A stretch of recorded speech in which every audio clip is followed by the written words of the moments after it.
আসসালামু আলাইকুম। Use for টিউনসে আপনাদেরকে স্বাগতম। আজকে আমরা কিবোর্ডের ফাংশন কিগুলো থেকে F6 ফাংশন কিয়ের কিছু কাজ দেখব। চলুন তাহলে জেনে নেওয়া যাক F6 এর কিয়ের কিছু ব্যবহার। ব্রাউজারে আমরা যদি F6 প্রেস করি তাহলে আমাদের কার্সারটি সরাসরি হচ্ছে অ্যাড্রেস বারে চলে যাবে। এখন আমাদের কার্সারটি কিন্তু অ্যাড্রেস বারে নেই। এখন যদি আমি F6 প্রেস করি, দেখুন আমাদের কার্সারটি কিন্তু শর্টকাটভাবে অ্যাড্রেস বারে চলে যাবে। আমি আবারও দেখাচ্ছি। আমরা একটা নতুন ট্যাব নিলাম, নেওয়ার পরে আমরা পেজের ভিতরে ক্লিক করলাম। এখন যদি আমরা F6 প্রেস করি তাহলে আমাদের কার্সারটা সরাসরি অ্যাড্রেস বারে চলে যাবে।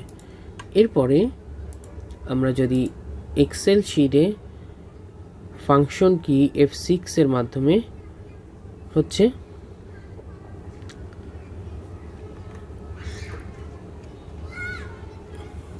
এই যে দেখুন, আমরা যখন ফাংশন কি F6 ইউজ করব তখন আমরা যদি ইনসার্টে থাকি, এখান থেকে যদি আমরা প্যানেল চেঞ্জ করতে চাই তাহলে এই যে F6P যদি দেই তাহলে আমরা পেজ লেআউটে চলে যাব।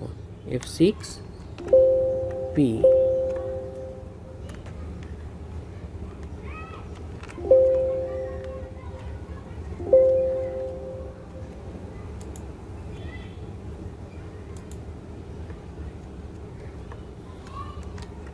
এই যে দেখুন, এখন কিন্তু আমরা পেজ লেআউটে আসছি। এবার F6F যদি দেই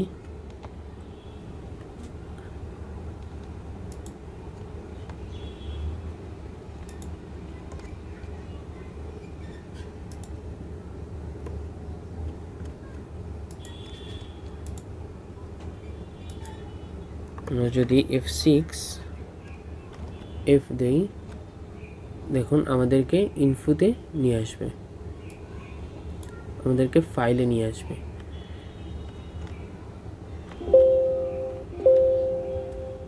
আবার আমরা বাইরে ক্লিক করি, F6 আমরা D দেই, F6D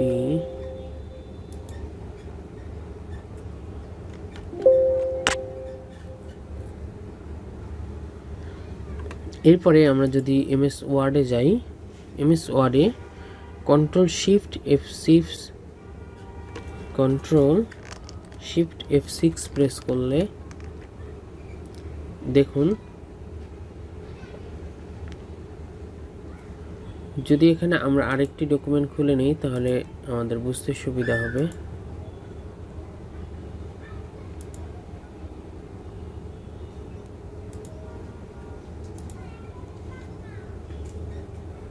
এটা আমাদের আরেকটা ডকুমেন্ট।